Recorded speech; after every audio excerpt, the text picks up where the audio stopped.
Guys, for today's video, magiging farmer na muna ang lola nyo with Papa. Actually, hindi naman sa amin.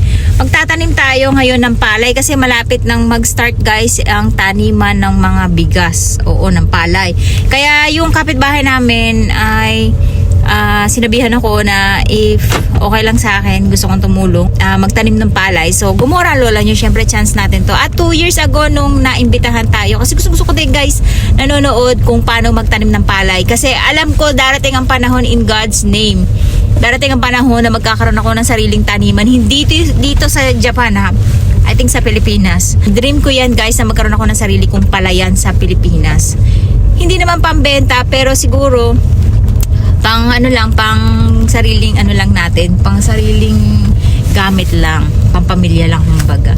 Kaya gusto ko mag-aral-aral guys, kaya hanggat nandito tayo sa Japan ay pag-aaralan natin yung kanilang mga techniques, paano magtanim ng palay at kung ano yung mga best way para maging success yung ating pagtatanim someday. O, di ba nangangarap kagad yung lola nyo?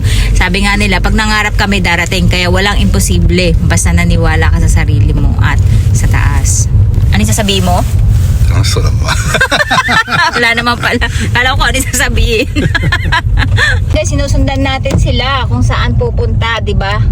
Kasi ang dami niyang farm guys, sa totoo lang. Kaya yung pinagtaniman namin dati na sinamahan niya ako, iba yung lugar. Tapos iba yung ngayon, ka-function. So, hindi kasi sasakyan natin. Kaya ang gagawin ni Papa, malamang maglalakad tayo. Ganyan yung itsura guys nung ating pagtataniman. Sobrang bundok. Sobrang liblib tayo ngayon. Ayan o. So dito guys, ang ginagawa ng mga Hapon bago natin gamitin pang tanim yung ating mga palay na katulad nito ay marami ang pinagdaanang proseso. Ang unang step na ginawa nila ay hinugasan muna nila to sa maalat na tubig na may tamang temperature, yung hindi sila giginawin syempre. Tapos palulutangin yung mga magagaang kung saan ay hindi kailangan kasi para hindi masayang yung effort. Para mapili dito yung pinakamagandang binhi lang. Pagkatapos mapili yung mga bigas na mabibigat lang ay siya namang huhugasan para maalis yung excess na alat na dumikit sa kanila. Tapos saka gagamitan ito ng fungicide nung ibang farmer, pero dito yung iba ay ginagamit ay mainit na tubig lang na may temperature na 60 Celsius. Ito yung para maiwasan yung sakit o yung pagkakaroon ng amag para hindi masayang yung ginastos nyo dahil ang mahal talaga bumili ng punla. Pagkatapos tong matreat guys, ang gagawin naman nila ay isosoak naman nila to sa tubig for 7 days to 10 days nasa init na 10 Celsius para mapabilis yung paglabas ng kanilang ugat na siya natin gagawin for today's video. At ito nga yung dinedemo sa atin ng may-ari kung saan ay pinapaliwanag niya kung ano yung mga pinagdaan ng proseso nito at ayan ipinapakita niya sa atin na may mga lumabas na nga rin ng mga ugat na maliliit kung makikita niyo. Ayan pinapakita niya yung parang maliliit na nakalawit, yun na yung pinaka-ugat mismo. You heard me right guys, napakahigpit na mga Hapon pagdating sa pagtatanim at bawal nga tong ilapag kanina doon sa kung saan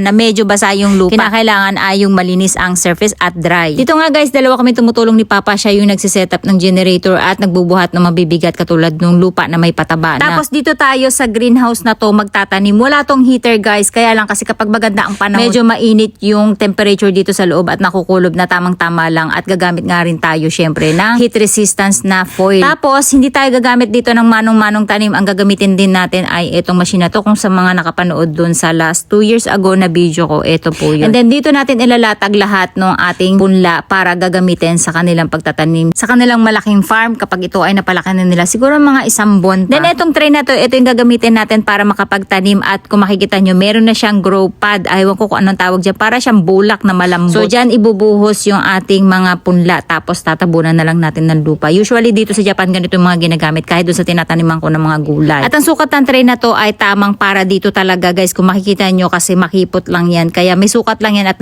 adjust lang yung brush niya na pwede nyo itaas, ibaba. Pero yung lapad niya, itong tray na to ang sukat niya. Tapos kung makikita nyo yung may-ari, nilalapag niya yung kanyang mga palay kung saan ay tuyo at hindi yung basa na maputik na yan kasi nga madali daw silang magkaroon ng bacteria. At nilapit niya na nga din dito sa machine para mamaya ay buhos na lang ng buhos pag tayo ay nagsimula. So dito nilalagay yung ating palay tapos sa kabila naman ay yung ating lupa na mayroon na siyang halong pataba at bead size na. Tapos kung makikita nyo meron na mga pansalo sa ilalim yan yung para pag kami nalaglag ng mga palay at lupa ay nare-recycle at nai-add pa din natin hindi sayang. At ito nga pala yung mga gagamiting lupa na pang ibabaw. Ang itsura niya guys parang yung pang aquarium na kung makakita na kayo ng mga beads type na lupa. So ito yun. Kaya lang may pataba na to. At ganyan kadami yung tray na tataniman natin. At hindi pa dito nagtatapos yung ating green tunnel. Meron pa tayong isa. Dahil marami siyang tinataniman talaga ng mga palayan dito. At siya nga rin pala yung may-ari ng farm ko na pinapagamit niya sa akin ng libre. O diba, ang bait niya talaga sa amin. Tapos yung mga kasama namin tumutulong na iba, ayan ay mga kamag-anak nila. Kami lang ni Papa talaga yung sampid. Wala kami bayad dito guys ha. Talagang tumutulong lang talaga kami ni Papa kasi gustong-gusto namin yung mga ganito na nakakadagdag sa kaalaman namin, lalo na sa akin. Tapos si Papa, yan, na syempre na-exercise din siya, kaya tuwan-tuwa din ako na nagagalaw-galaw yung kanyang mga natutulog ng mga ugat. Yun nga lang guys, medyo mabigat talaga yung pakiramdam ko ng araw na to kasi nga first day ng ating dalaw, kaya medyo masama ang pakiramdam ko, tapos sumasabay pa yung allergy natin. So yun ang nangyayari ay parang wala akong kibot, tapos panay ang kausap sa akin ng may-ari, tapos mukha akong walang sa mood, kaya in-explain ko na lang na dahil nga sa ininom kong gamot ng pang-allergy kasi medyo antukin ka talaga kapag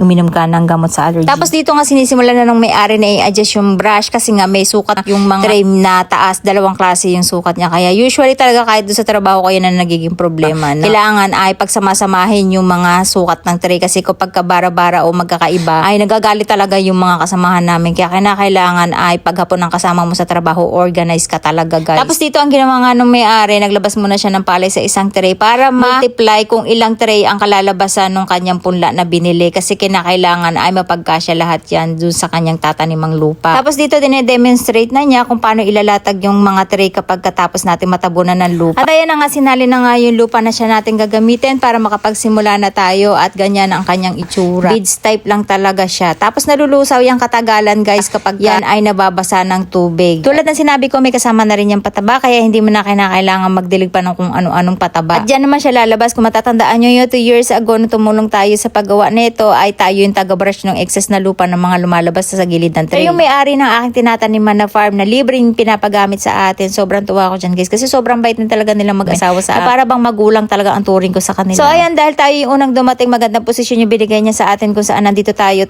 ang magbabrush nung mga palay naman na lalabas. Iba naman yung pwesto natin ngayon. Tapos ang gagawin lang ng lola nyo dyan ay umupo habang nagbabrush at maglagay ng palay doon sa mga puwang na hindi nalagyan ng palay. Kaya naman ng lola nyo handang-handa, ayan, may hawak ng brush at ready na nga umupo. At buti na nga lang binigyan tayo ng upuan kasi ang hirap din guys kung walang upuan at nakatingkayad lang tayo. Tapos may dalaw ka pa. At ayan na nga, sinimulan na ng may-ari na mag-try at tingnan nyo yung itsura niya, ganyan siya. Natabunan na ng lupa sa ibabaw pero may part na hindi nalagyan ng lupa kasi nga unang labas. Kaya kailangan pagka ganyan ay mano-manong tatabunan mo ng lupa sa ibabaw pero dapat ay hindi malalim. Kumbaga nakapatong lang talaga siya sa ibabaw ng palay kasi magiging powder yan lupa na yan kapag yan ay nababasa ng moist. Kaya kung magiging makapal ang paglagay nyo ng lupa at ito ay nalusaw, medyo magiging malalim, mahihirapang mag-sprout o mag-germinate yung ating mga palay. Ganon din yung ibang buto katulad ng mga gulay. Kaya mahalagang malaman natin na meron tamang lalim lang sa pagpapaugat ng mga itatanim natin at hindi kinakailangan madaming lupa agad. Isa yan sa mga factor kaya kung magtataka kayo kapag nagtatanim kayo ay hindi lahat nagsasucess na umusbong kasi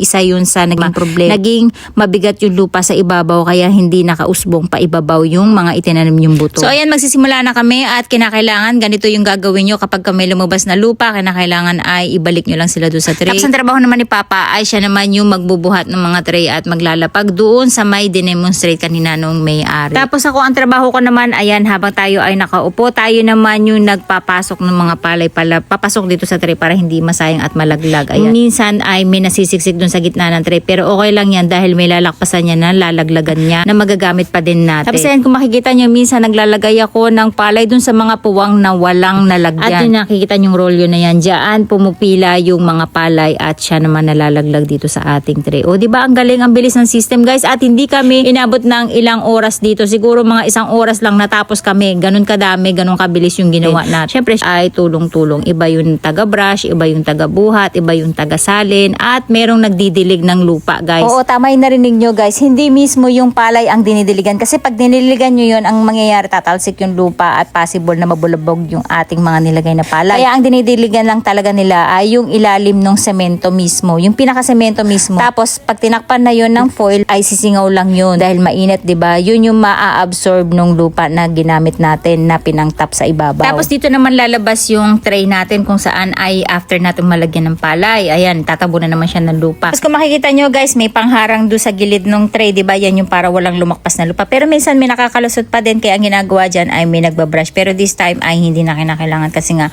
nakita nyo naman malinis yung gilid ng tray. Ito lang nasa ibabaw pero kaya nang kuhanin ng kamay. So, tapos mabalik tayo, bisi-bisihan ng lola nyo, sa ganyan lang yung ginagawa natin. Brush-brush lang ng konti and then lagay-lagay lang doon sa mga puwang na walang laman na palay. Outside, can rush and wait. In this cozy space, I seal my fate. The steam rises, a swirling dance, a fleeting moment, a stolen glance. So ayan guys, natapos na natin yung pagtatanim at ganito yung itsura pag tinakloban na sila and then lalagyan lang ng pabigat. If ever lang na mabakbak yung bubong sa ibabaw kapag lumakas ang... So ayan guys, lilipat naman tayo. Tapos na tayo dun sa isang plastic house or yung vinyl house nila. Ang gagawin naman natin, lilipat tayo sa iba. Kung saan, yun yung dating pinuntahan natin. Marami kasi siyang taniman, kaya iba-iba rin yung location niya. So andito lang yan, malapit sa bahay namin. At ganito nga lang din yung itsura niya, pareho lang, kaya lang mas malaki yung una nating tinaniman. At ito yung itsura ng ating ginawa after. Ayan, tapos hihilahin lang yung foil pagkatapos. Tapos ganun din, dadaganan lang din ng pabigat. Tapos ayan ang lolo nyo, practice para pag umuwi tayo ng Pilipinas at magiging driver siya ng truck. Ayan, pinapractice na ng lolo nyo, diba? At alinabutan na nga tayo ng lunch. Siyempre, mapayakiniko. At hanggang dyan na lang muna yung ating video. Sana nagustuhan nyo at update ko na lang kayo next time kapag tayo ay magtatanim o mag-harvest na.